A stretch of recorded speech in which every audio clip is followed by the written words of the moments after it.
L'an passé, au championnat du monde de vélo tout-terrain Orbea a dévoilé un prototype de la nouvelle Alma, avec une zone dissimulée près du boîtier de pédalier. L'engouement a été instantané. Qu'est-ce que cela pouvait être? Un nouvel amortisseur? Un nouveau Softail? Aujourd'hui, nous levons enfin le doute. Je vous présente la nouvelle Alma et le X-Fader, testons-les à fond.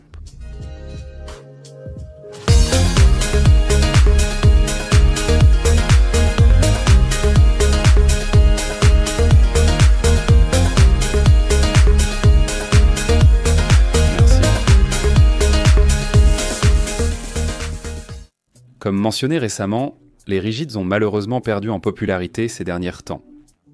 De nombreuses marques ont même décidé de retirer de leur catalogue les modèles haut de gamme de vélos rigides, pour se concentrer sur une catégorie émergente comme le gravel ou sur une autre déjà bien établie, comme le cross-country à double suspension. Cependant, Orbea continue de miser sur les vélos rigides. Bien sûr, pour parvenir à cette nouvelle âme, ils ont dû surmonter de grands défis, des obstacles et aussi faire une concession. Dans cette vidéo, nous allons découvrir tous ces points, voir quelle a été cette concession qu'ils ont dû faire et tous ces défis qu'ils ont dû relever.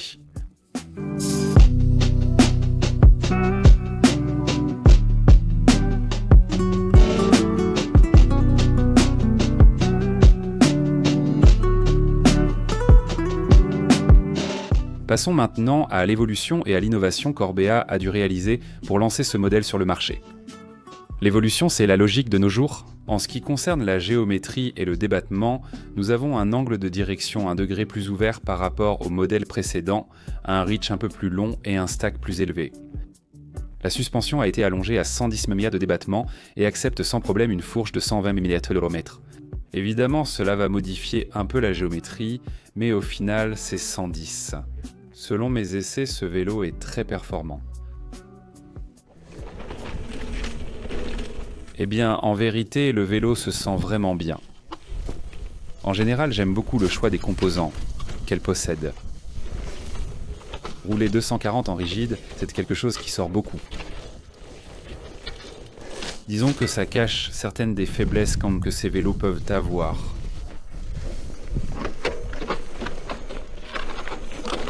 Bon, ça c'était un coup de pédale, ça c'était un coup de pédale.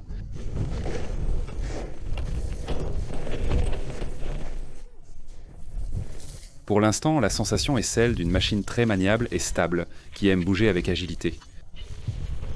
Bon, cross-country pur. Un vrai plaisir qu'on continue à fabriquer des vélos comme ça. Peut-être...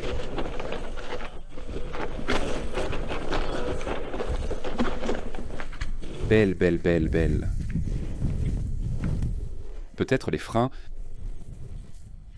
sont bons. Ceux-ci, les Shimano, je crois que ce sont les 6000 Cent, mais des XT iraient encore mieux. En parfaite harmonie avec l'ensemble des composants que possède le vélo, qui sont au top pour cette gamme. Mais ne reste-t-il pas légèrement en retrait? L'innovation sur ce modèle est clairement liée à l'introduction du X-Fader. Qu'en pensez-vous? Et pourquoi Orbea a-t-il créé cette forme ici, dans cette zone précise du cadre? C'est une longue histoire, mais je vais vous l'expliquer comme vous le savez jusqu'à récemment. La plupart des cadres de vélos rigides étaient équipés de tubes de selle capables d'accueillir des tiges de selle d'un diamètre de 27,2 mm. Comme il s'agit d'un diamètre aussi étroit, cela permettait à cette zone-ci du vélo d'avoir pas mal de flexibilité et par conséquent d'absorber mieux les irrégularités du terrain et de moins fatiguer le dos du cycliste. Que s'est-il passé? Les tiges de selle télescopiques se sont également imposées sur les vélos rigides et il est difficile de trouver des options de tiges télescopiques en 27,2 mm. Donc la suite logique est de construire des cadres de vélos rigides avec des diamètres d'au moins 31,6 mm pour accueillir diverses tiges de selle télescopiques. Que se passe-t-il? Qu'en augmentant le diamètre du tube, cette flexion est en grande partie perdue? Et Orbea, la réponse qu'ils ont donnée à cela a été « D'accord. Nous passerons à 31,6 tout en conservant cette flexion. » Non pas en la donnant à l'extrémité supérieure du tube de selle, mais à l'extrémité inférieure. Et c'est là que naît ce nouveau X-Fader, avec cette fonctionnalité d'absorber les irrégularités du terrain autant que possible, de tous les impacts qu'il reçoit. L'axe arrière, pour ne pas trop fatiguer le cycliste, ne nécessite aucun entretien. Il a une fonctionnalité énorme et d'autre part, il donne une touche esthétique différenciante au vélo par rapport à d'autres modèles d'autres marques.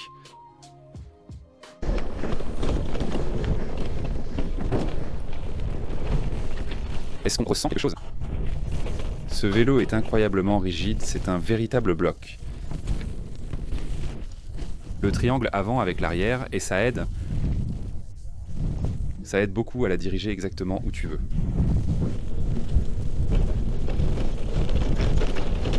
Les 110 de suspension. Je pense que c'est parfait pour elle. Ni plus ni moins. À notre époque moderne, je pense qu'on est parfaitement bien avec cette distance sur ce débattement. C'est brutal. J'adore ça, ces premières sensations. Je les adore. Mais ce n'était pas tout, car l'intégration du X-Fader apportait un nouveau défi pour les ingénieurs d'Orbea, qui était: qu'est-ce qu'on fait avec les fixations du deuxième porte-bidon? Parce que, comme vous le savez bien, sur un vélo au design traditionnel, les fixations du deuxième porte-bidon sont plus basses et n'interfèrent pas avec l'insertion de la tige de selle. Regardez ce que les ingénieurs d'Orbea ont dû faire. Ils ont créé cette protubérance pour que les fixations soient non seulement plus hautes, mais car autrement c'est impossible à faire avec le X-Fader. Ici, les fixations, disons vers l'extérieur, sont complètement en dehors de ce qui serait la trajectoire de l'insertion de la tige dans le tube de selle. Et de cette façon, je n'ai pas installé le porte-bidon, exprès, pour que vous puissiez bien le voir. Ainsi, on peut installer un deuxième porte-bidon facilement. Et si pour une raison quelconque tu ne veux pas l'installer, eh bien avec ces petits capuchons en plastique, ça reste bien présenté.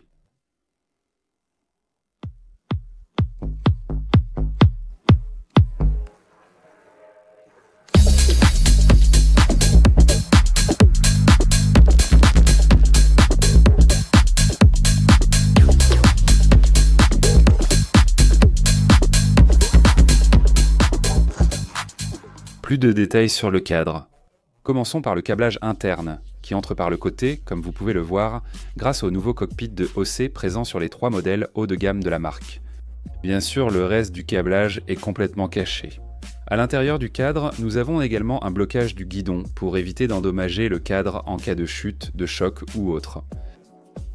Le boîtier de pédalier est à visser. Nous pouvons installer un plateau unique allant jusqu'à 38 dents. Le cadre, bien sûr, est prêt pour le nouveau T-type, ou la patte universelle comme vous le souhaitez. Nous avons également un passage de roue qui permet bien sûr des pneus de 240, c'est très généreux, et un étrier de frein arrière post-mount. Et un détail très intéressant, curieux, c'est cette petite trappe que vous voyez ici, qui s'ouvre facilement et qui nous donne accès à tout le câblage interne. Ça nous facilite énormément la gestion à l'intérieur du cadre, dans une zone qui est plus ou moins compliquée, comme celle du boîtier de pédalier. Le vélo en sprintant en montée est un vrai régal, c'est de la pure dynamite. Je pense que ce n'est pas seulement grâce au cadre, mais surtout grâce aux roues. Les hauts quads ont une construction, les 2 types de carbone, avec des rayons droits, des têtes de rayons en forme de T. Le moyeu est conçu pour les fixer. Les rayons sortent en diagonale de la jante et cela fait que le vélo, que la roue arrière transmette toute cette énergie qui vient des jambes. C'est cool, c'est cool. Super réactive vers le haut, super grimpeuse. Il était maintenant évident qu'Orbea a lancé un produit innovant et avancé, mais cela ne suffit plus de nos jours. Il faut qu'il soit, commercialement parlant, très attractif pour ne pas rester perdu dans le catalogue. Entre le gravel et les doubles suspensions, qu'est-ce qu'Orbea fait pour rendre ce produit vraiment attractif? Eh bien pour commencer, ils ont supprimé les 2 types de carbone dans leur gamme, que ce soit OMR ou OMX. Rien de simple, ils ont mis en place un seul cadre, un seul type de carbone sur tous les modèles de toute la gamme. Cela présente un avantage significatif pour le consommateur. Pourquoi ? Eh bien, tout simplement parce que tu peux acheter un produit d'une gamme inférieure. Prenons l'exemple de la gamme la plus accessible qu'Orbea propose avec cette Alma, qui coûte 2000 €. Tu peux acheter ce vélo et, avec le temps, améliorer les composants en faisant de petits investissements. jusqu'à avoir un vélo aussi haut de gamme que ton budget te le permette, sans devoir dépenser une grosse somme d'un coup pour un modèle haut de gamme. Et d'un autre côté, sans être limité dans le temps par le type de carbone que le cadre possède lorsque tu l'achètes au départ. Mais en même temps, cela a un petit inconvénient qui est précisément lié à cette concession dont je vous parlais au début de la vidéo que Orbea a dû faire par rapport au modèle précédent. Et c'est que le poids de ce cadre en taille M de ce nouveau modèle est de 1080 grammes. Attention, c'est un très bon poids pour un cadre rigide. Mais il n'est pas aussi compétitif que le OMX. Le modèle en carbone haut de gamme précédent, pesant seulement 830 grammes. Pour rendre le produit encore plus attractif, Orbea propose jusqu'à 6 modèles différents, en commençant par le M50 avec un prix public de 2000 € et atteignant le zénith. Au sommet de la gamme, la M Limited, qui est un vélo équipé des meilleurs composants du marché. Les transmissions RAM-X XSL, les roues OQUO de la plus haute gamme, les MP, 30 Limited Vanta, Limited sont les plus légères, les plus rigides et surtout avec un poids de série de 8 kg 590 grammes.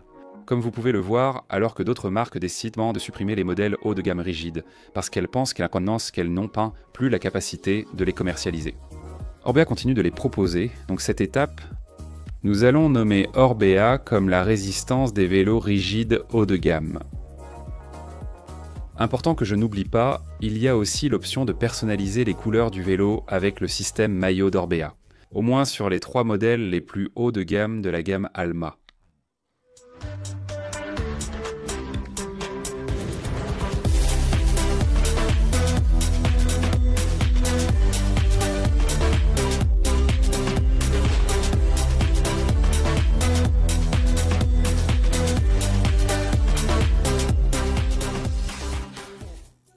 Revue des composants de ce modèle qu'on m'a laissé pour tester, qui, à mon avis, a tout pour devenir un best-seller.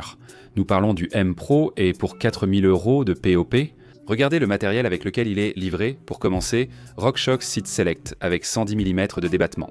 Comme fourche, on peut toujours la bloquer à distance grâce à cette nouvelle commande Squidlock de OC avec laquelle on va aussi contrôler la tige de selle télescopique.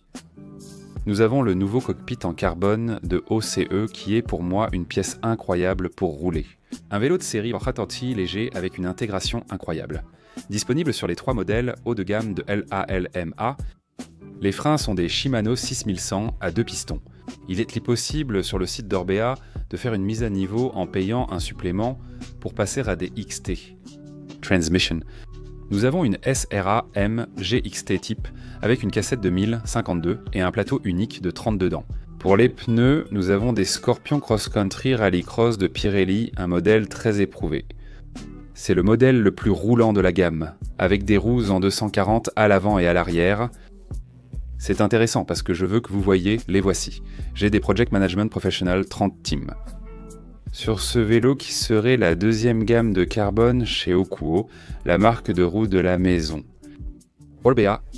Mais il faut dire que ce serait déjà une amélioration, disons, par rapport au modèle de série de ce vélo. Normalement, pour 4000 €, des roues en aluminium de la marque OQUO seraient incluses. La selle est une Prologonago.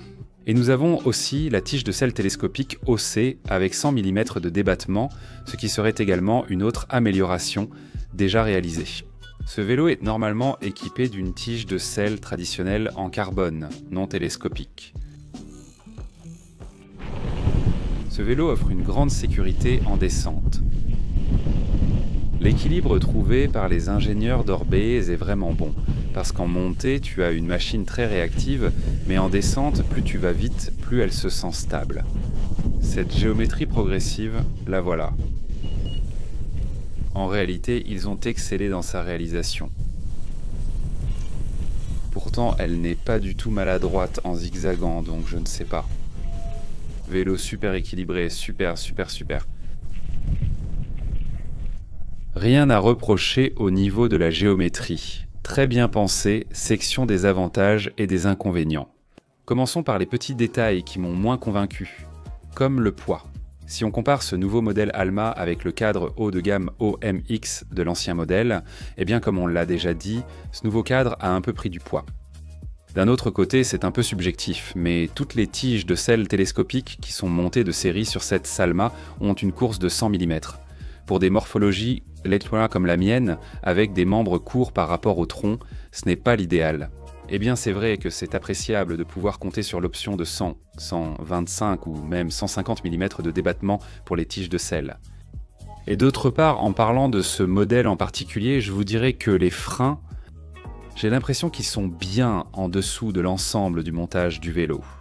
Il est possible, avec le configurateur sur le site web d'Orbea, de passer à des freins Shimano XT, mais cela dépendra toujours d'une dépense supplémentaire. D'un autre côté, il y a toutes les bonnes choses, notamment la maniabilité qui est sans aucun doute le point fort que je souligne le plus. Je me suis vraiment bien amusé, c'était très amusant de piloter ce vélo, il est vraiment très équilibré à ce niveau-là. Deuxièmement, l'esthétique. Je pense qu'en général, c'est un vélo très réussi et qui n'est pas seulement beau, mais qui se distingue aussi visuellement. Troisième point que j'aimerais souligner, les composants. La vérité, c'est que Orbea fait un travail énorme avec OS, avec OQO, parce que vraiment, par exemple, le cockpit est une véritable œuvre d'art. Pour quelque chose qui doit équiper un vélo de série et qui doit répondre à certaines garanties et autres. On parle de seulement 265 grammes de poids. Fixation juste au-dessus de la potence, très bien intégrée. L'entrée latérale des câbles est un produit très bien conçu. Les tiges télescopiques fonctionnent très bien. Le nouveau Squid Lock est génial. Et les roues, OQO, en vérité, j'ai pu essayer aussi bien ces MP30 Team que la gamme supérieure, comme les Limited, et elles sont des roues super robustes. Je veux croire qu'elles poseront peu de problèmes à l'avenir au niveau du service après-vente, mais en plus elles sont super réactives.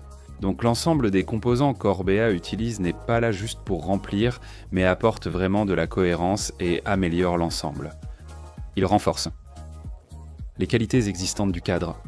Et enfin, bien sûr, la possibilité de continuer à avoir un modèle haut de gamme de vélo rigide dans le catalogue d'Orbea.